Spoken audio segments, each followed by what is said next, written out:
प्रिय बच्चों, एक बार पुनः बहुत बहुत स्वागत आपका इस ऑनलाइन क्लास में। कक्षा 9 मैथमेटिक्स की क्लास में आज पुनः एक नए टॉपिक के साथ हम लोग बात करेंगे। आप देख रहे हैं द्विघात बहुपदों का गुणनखंड। बहुत ही इम्पोर्टेंट टॉपिक है और इस टॉपिक का इस्तेमाल हमेशा जब तक हम लोग मैथ पढ़ेंगे इस टॉपिक का इस्तेमाल होता है। फैक्टराइजेशन दो तरह से हम लोग कर सकते हैं, दो विधियां यहाँ पर हैं।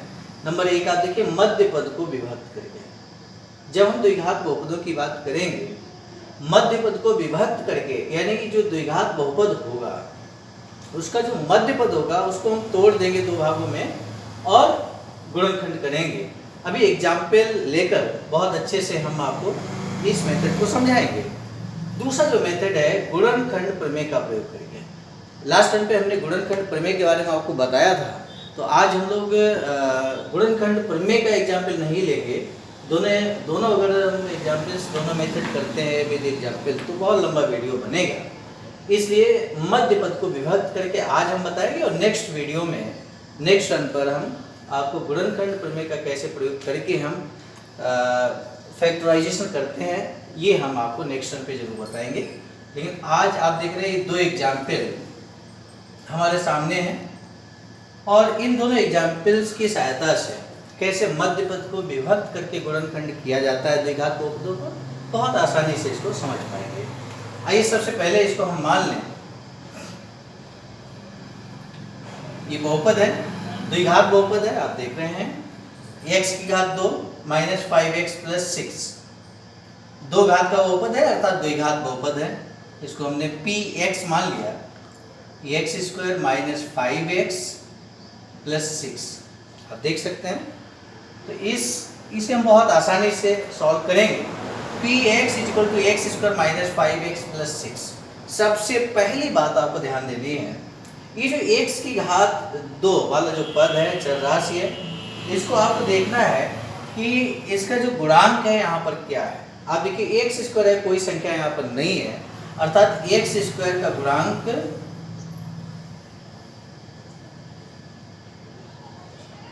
क्या है, 1 है। एक्स स्क्वायर का गुणांक 1 है। जब एक्स स्क्वायर का गुणांक 1 हो तो ऐसी सिचुएशन में आपको जो कांस्टेंट वैल्यू होती है, अचर पद होता है, उसको हमें देखना है, ध्यान से देखना है। यहाँ पर कितना है, आप देखिए 6 है और यहाँ पर करना क्या है, आपको 6 के ऐसे गुणनखंड कीजिए। ध्यान दीजिए इस बात पर, 6 के ऐसे गुणनखंड कीजिए। यहाँ प्लस का निशान है इसलिए हम जोड़ने की बात करेंगे, यदि यहाँ माइनस की बात होती तो हम घटाने की बात करते हैं। यहाँ 6 है, 6 के ऐसे गुणनखंड करें कि जोड़ने पर 5 आ जाए, यानी कि 6 के गुणनखंड होते हैं 3 गुणे 2 और 3 दूनी 6 होता है। और चूंकि यहाँ प्लस है इसलिए जोड़ने की बात कर रहे हैं, तो 3 और प्लस 2 कितना होगा, 5 होगा। तो आप देख सकते हैं ये जो 5 है ये मध्य पद है। मध्य पद हमारा क्या है, 5 है, यहाँ पे 5x है। तो 5 को हम इस 6 के सहायता से 6 के ऐसे गुणनखंड करिए कि जोड़ने पर 5 हो जाए, यानी कि 3 दूनी 6 और 3 2 और 3 और 2 को जोड़ेंगे तो 5 हो जाता है।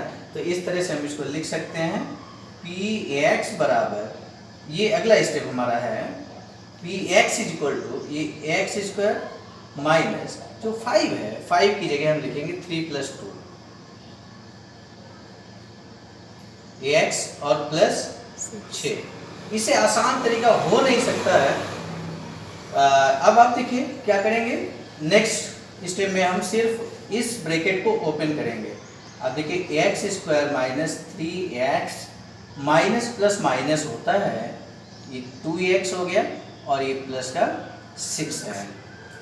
अगले स्टेप में आप देखिए एक्स स्क्वायर माइनस, यहाँ पर एक काम करते हैं, कॉमन ले लेते हैं, दो पदों का हम इस तरह से पेयर बनाएंगे और यहाँ आप देखिए कॉमन क्या है, यहाँ x कॉमन मिलेगा तो x यहाँ बचेगा, x माइनस 3, x कॉमन हो चुका है तो x माइनस 3 ब्रैकेट में बचा, माइनस यहाँ देखिए 2 3 6 2 कॉमन मिलेगा, माइनस का 2 है तो माइनस का 2 कॉमन लेंगे तो ये प्लस का माइनस हो जाएगा, एक्स माइनस 2 3 6 यानी कि 3।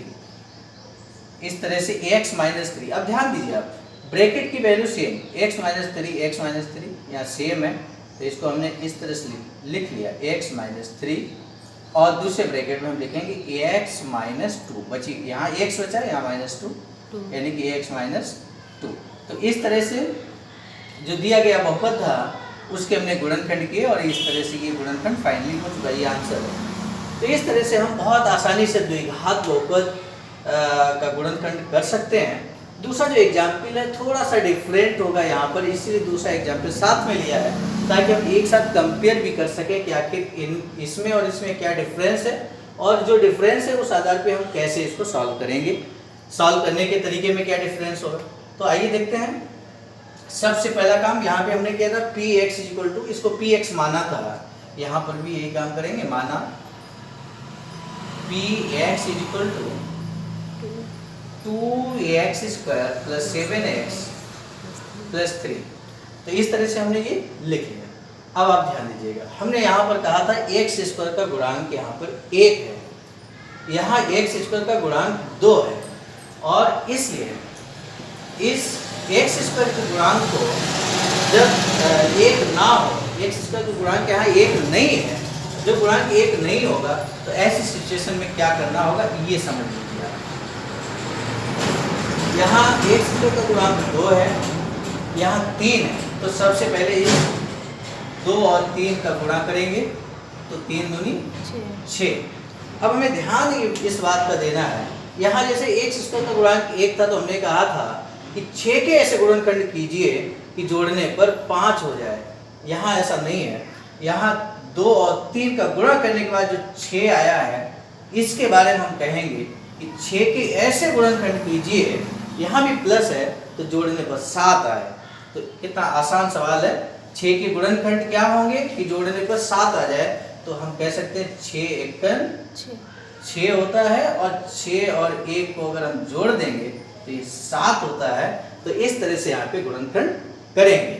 यदि मान लीजिए 6 के गुणनखंड हम 3 दूनी 6, यानी कि 3 और 2 5 ही होता है, और यहाँ 7 लिखा हुआ है, इसलिए उसको नहीं कर सकते। 6 एकन 6 और 6 और 1 7, तो इस तरह से इसके गुणनखंड किए जाएंगे।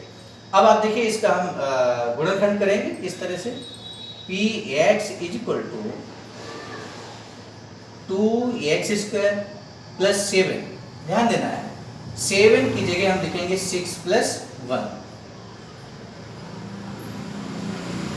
x plus 3, 2x square, bracket open करेंगे तो 6x हो जाएगा, प्लस ये 1x, 1 लिखा नहीं जाता, प्लस 3, 2 का पेयर बनाइए, जोड़ा बनाइए, कामन लीजिए, कुछ कामन अगर मिले तो कामन लेना होगा। 2x स्क्वायर प्लस 6x, यानी कि 2x यहाँ कामन लेंगे, क्या बचेगा 2x कामन लेने के बाद यहाँ x बचा, तो पीछे यहाँ 3 बचेगा, x कामन हो चुका है, प्लस यहाँ कुछ कामन स्पष्ट नहीं दिख रहा है, तो ऐसी सिचुएशन में 1 कामन होता है, तो x प्लस 3 यहाँ बचेगा।